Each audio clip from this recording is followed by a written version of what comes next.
Voilà, donc bonjour à toutes et à tous et bienvenue à ce webinaire Recherche Midi consacré au système d'information pour la recherche qui vous est proposé donc par la DBU, par les commissions recherche et documentation et par les commissions, la commission signalement, données et systèmes d'information pilotée par Cédric Mercier. Et on a le plaisir d'accueillir aujourd'hui Joachim Schopfel. Merci beaucoup Joachim d'avoir accepté notre invitation. Je vais vous présenter en quelques mots. Donc, vous êtes maître de conférence émérite en sciences de l'information et de la communication à l'Université de Lille, membre du laboratoire Géricault. Vous êtes aussi membre du board d'Eurocris. Et vous venez de publier avec Othman Azerwal un ouvrage, Les systèmes d'information sur la recherche, évaluation, performance et responsabilité aux éditions Iste Group. Et donc, on vous a proposé de venir aujourd'hui pour partager avec nous votre expérience sur les CRIS et avec un focus plus particulièrement sur le rôle des bibliothèques, le rôle actuel ou qu'est-ce qu'il devrait être, qu'est-ce qu'il pourrait être, le rôle des bibliothèques universitaires et en particulier des services d'appui à la recherche dans le développement, l'alimentation de ces CRIS. Voilà, donc pour cette présentation, voilà, le webinaire va commencer comme d'habitude par un temps de présentation d'une petite demi-heure, donc assuré par Joachim, et ensuite il y aura un temps de questions-réponses. N'hésitez surtout pas à partager toutes vos questions dans le chat, et on y répondra en fin de présentation. Je vais sans plus attendre partager mon écran. Euh, et voilà, normalement, Joachim, tout est bon, donc je vous laisse la Voilà. parole. Merci beaucoup. Oui, bonjour à tout le monde et merci pour l'invitation. Donc, je voulais juste dire une chose tout d'abord pour qu'il n'y ait pas de malentendu sur ce qui va suivre. Donc, je suis bien membre du conseil d'administration d'Eurocris et j'ai publié un certain nombre d'articles et puis maintenant ce livre et puis des communications et tout ça sur ces systèmes d'information. Mais je ne suis ni VRP ni prosélyte de ces systèmes-là. Loin de là. Ça fait plus de 15 ans en tant qu'ancien ingénieur documentaliste du CNRS et après donc comme maître de conférence et spécialisé dans tout ce qui tourne autour de l'information scientifique. Ça fait depuis plus de 15 ans, presque 20 ans en fait, que je me dis il faut faire attention à ces systèmes-là, faut s'y intéresser vu l'importance qu'ils prennent par rapport à la communication et l'information scientifique et à l'organisation de la recherche tout court.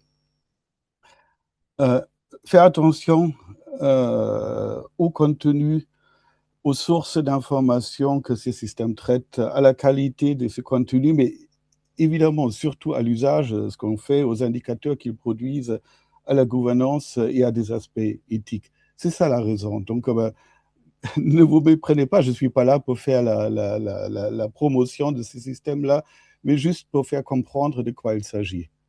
Voilà. Donc, euh, pour commencer, qu'est-ce que c'est l'information sur la recherche? Je m'appuie là sur ce qui a été fait dans le cadre du ministère et puis du comité sur la science verte, notamment. L'information sur la recherche, en fait, c'est toute l'information basée sur des données qui caractérisent les personnels, les institutions, les projets, les équipements, les infrastructures, la production, évidemment, les publications, les données, etc. C'est des métadonnées bibliographiques que vous connaissez parfaitement, métadonnées sur les logiciels, les données, les informations sur le financement, etc. Suivant. Donc, Isabelle Blanc, donc, elle avait fait une présentation sur cette information et j'ai juste copié ces deux slides-là. C'est parlant. C'est-à-dire que vous avez une masse d'informations, souvent non structurées, très hétérogènes, dispersées, et puis pour en faire quelque chose d'intelligent, euh,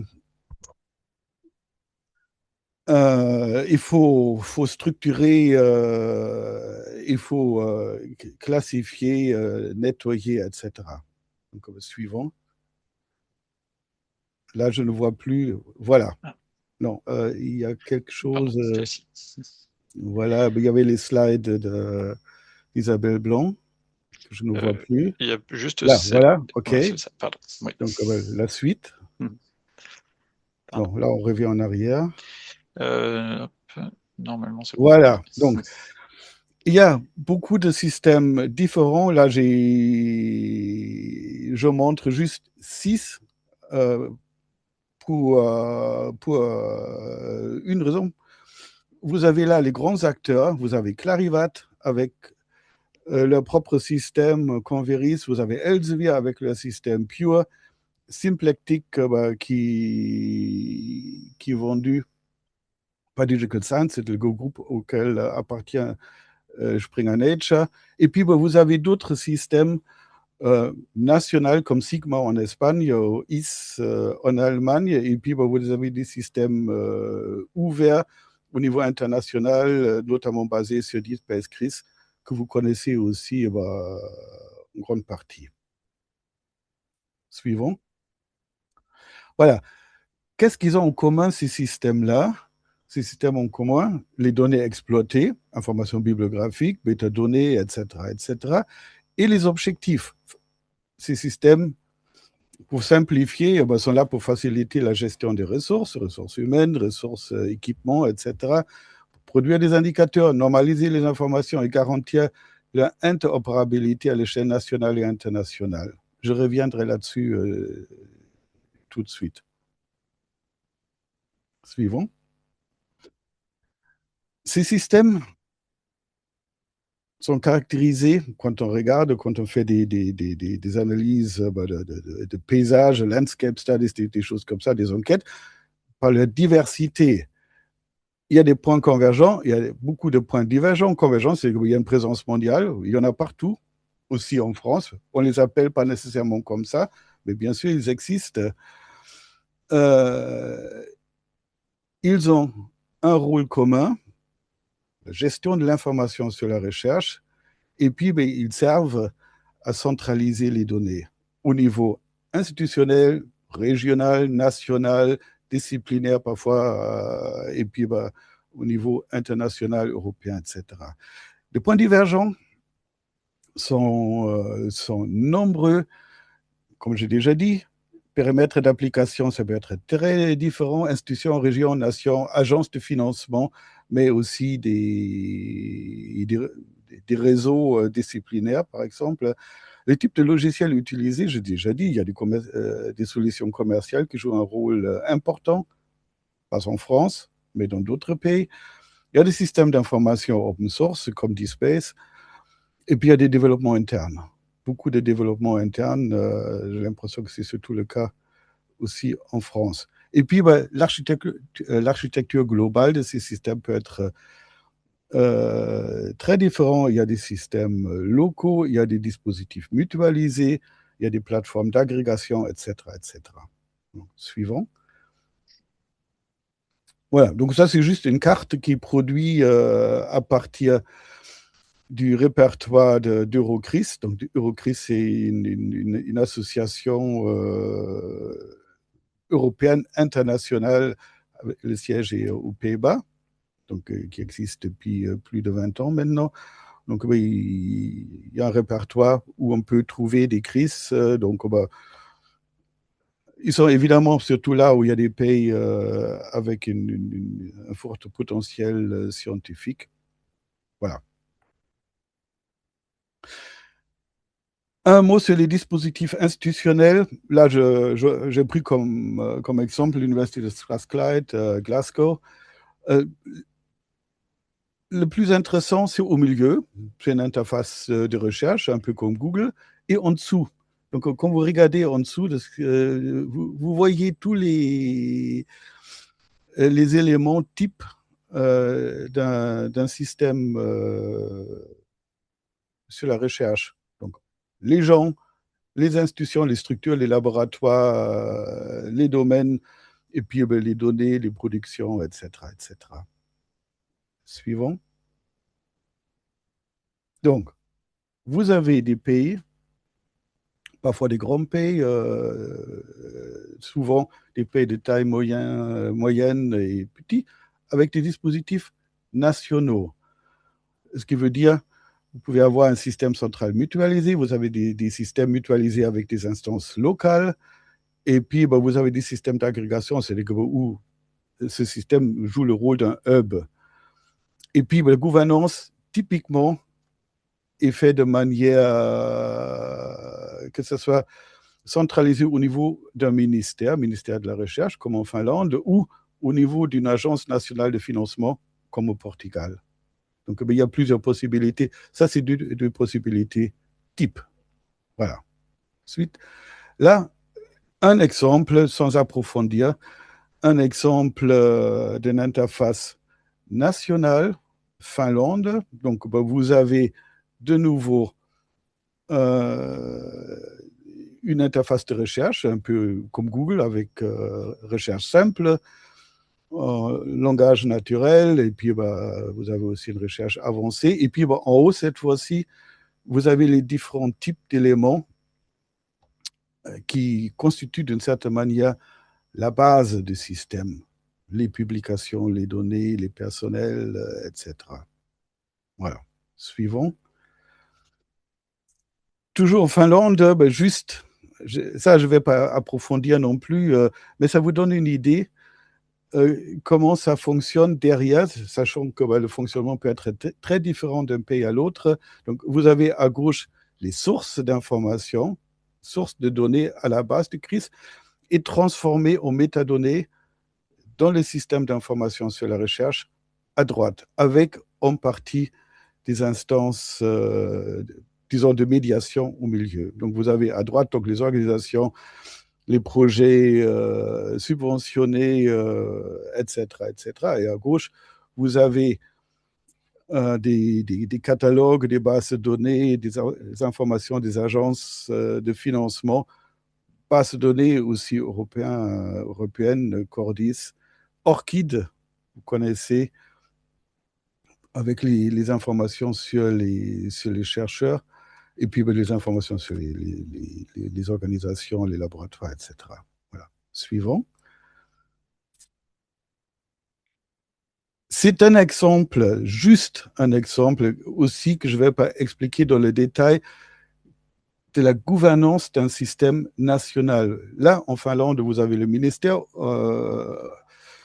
à la tête avec un comité steering group, ben, c'est une sorte de comité exécutif, avec des experts autour des commissions de réseau de parties prenantes, et puis une instance opérationnelle, ici le CSC, IT Center for Science. Quand vous travaillez, si vous travaillez au niveau européen, je suis sûr que vous avez déjà croisé des collègues du CSC. Ils sont extrêmement actifs au niveau européen à plusieurs niveaux. Voilà, suivant. Au cœur des dispositifs, il y a les identifiants. Les identifiants, notamment à trois niveaux, mais c'est loin d'être les seuls. Au niveau des publications et des données, c'est-à-dire tout ce qui est production scientifique, notamment les DOI. Vous avez des identifiants sur les organisations de la recherche, les universités, les organismes, les laboratoires, les instituts, etc. Typiquement, en ce moment, je ne dirais pas à la mode, mais ce qui monte en puissance, bah, c'est l'identifiant ROR. Et puis, bah, des identifiants qu'on connaît bien en France parce qu'on en a plusieurs. Mais au niveau international, il y a surtout un qui monte, l'identifiant sur les personnes, Orchid. Typiquement Orchid, mais vous savez très bien qu'il bah, y en a d'autres. Et comme on dit par rapport à l'Orchid, bah, c'est bien pour la loi parce que bah, les chercheurs donnent les informations qu'ils ont envie de donner et rendre visibles, mais pour la qualité, c'est mauvais parce que bah, en tant que chercheur, je peux mettre tout ce que je veux, je peux avoir plusieurs orchides, je peux raconter n'importe quoi, etc. Mais légalement, c'est bien. OK.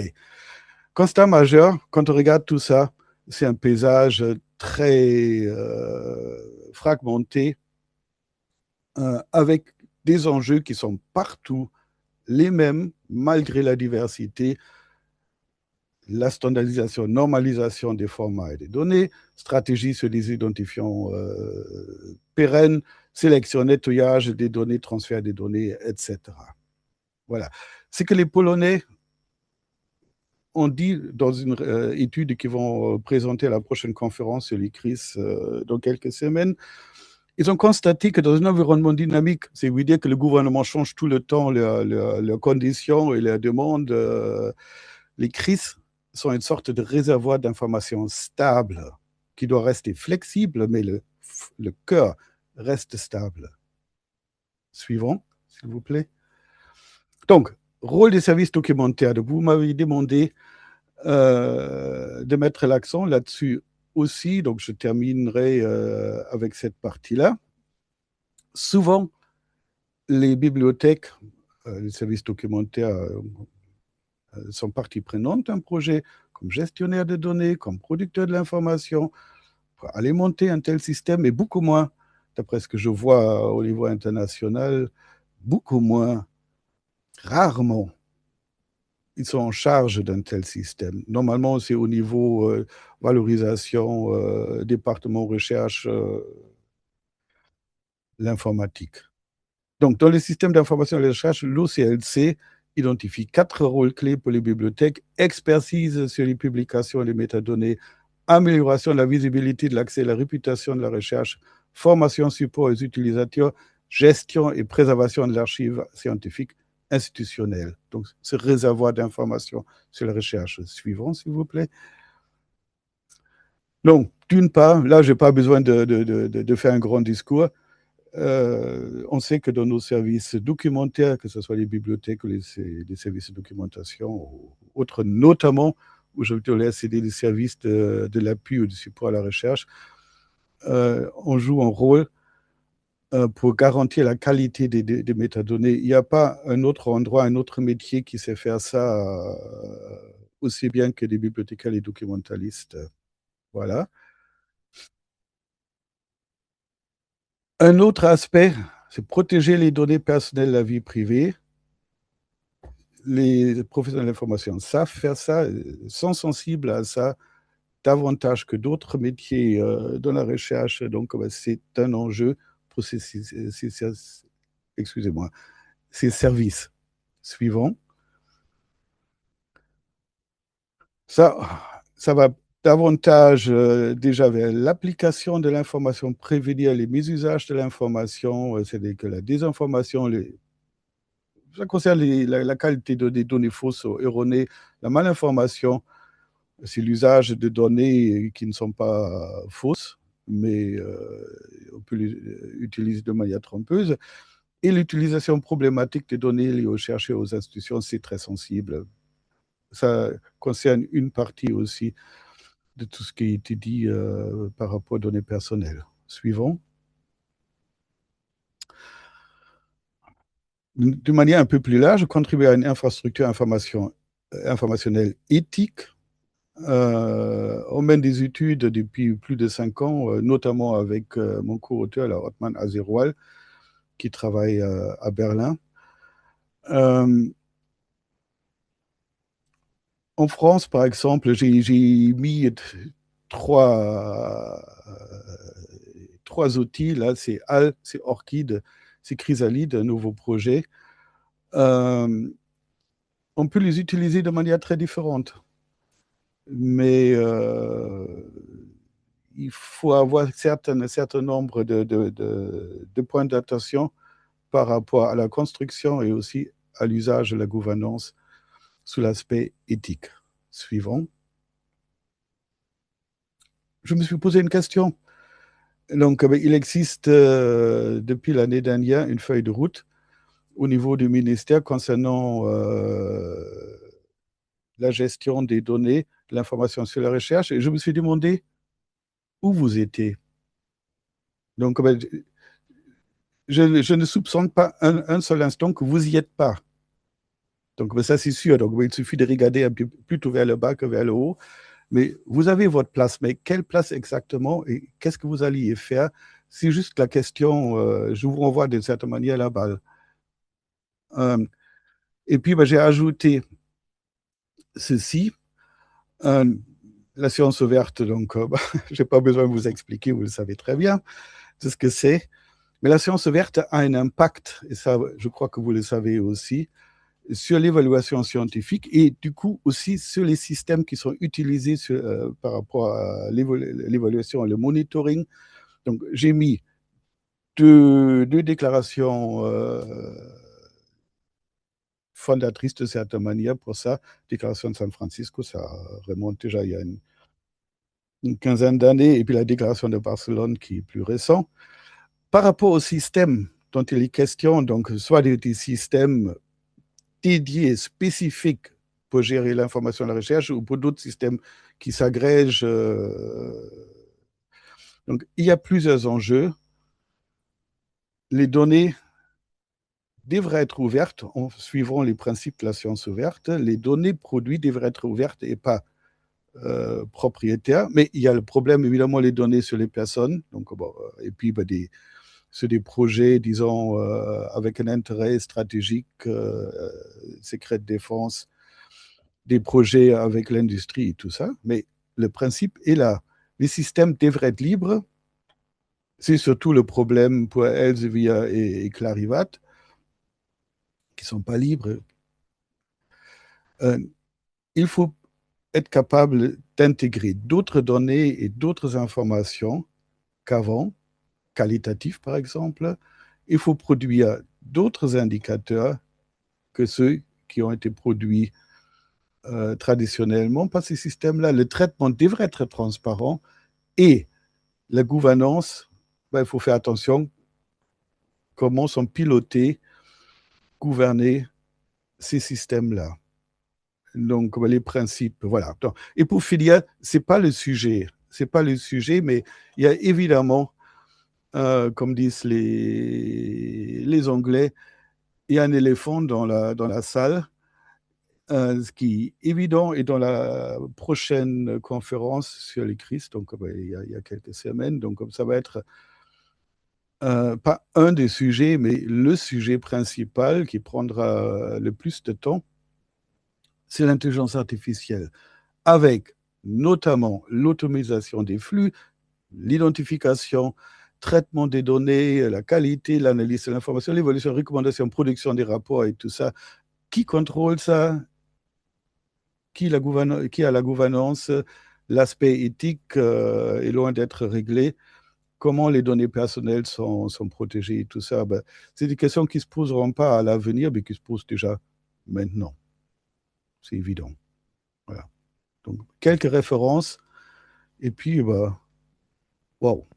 Moi qui suis plutôt bavard, bah, je me rends compte que bah, j'étais rapide. Là, sur la dernière slide, juste, bah, vous avez en haut la prochaine conférence, bah, un lieu exotique sur les Açores. Ça devrait être au Portugal. Les Portugais nous ont dit, il n'y a pas que Porto et Lisbonne. Faisons ça à l'Université des Açores. Donc, bah, on va être sur les Açores et on est en train de monter le programme.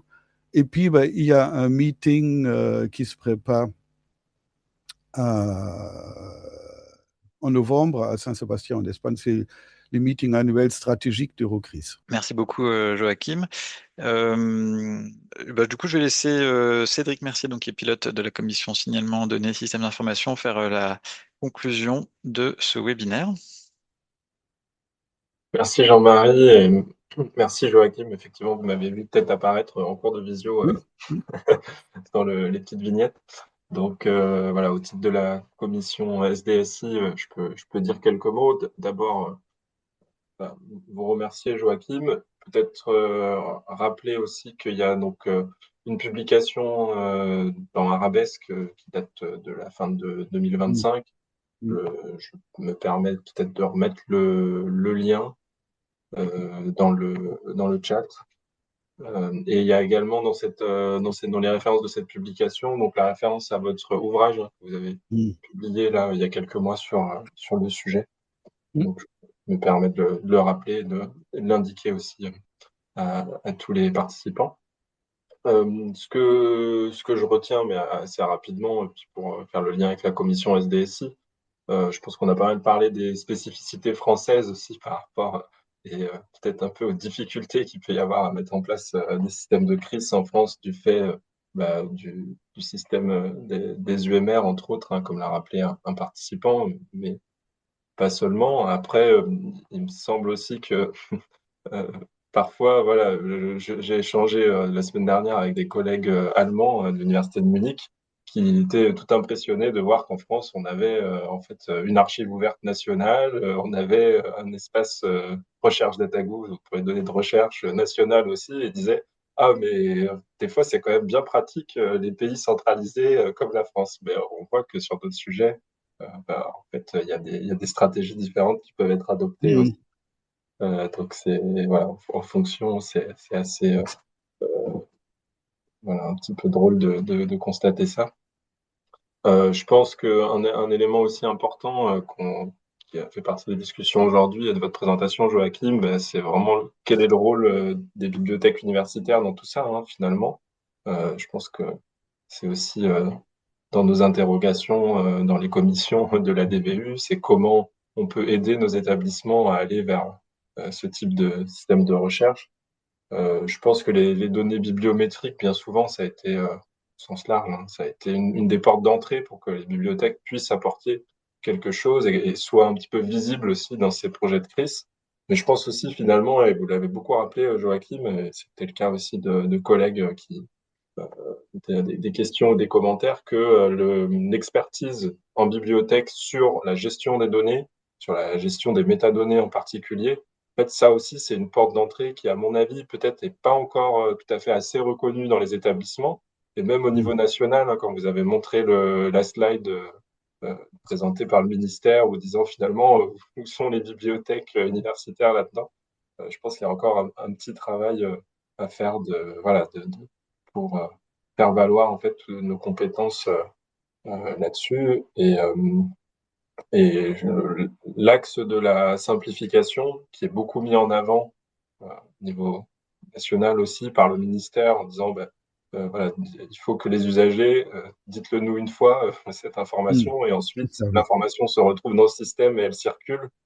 Finalement, on voit que cet axe de simplification, ça va être très lié à la qualité des données derrière.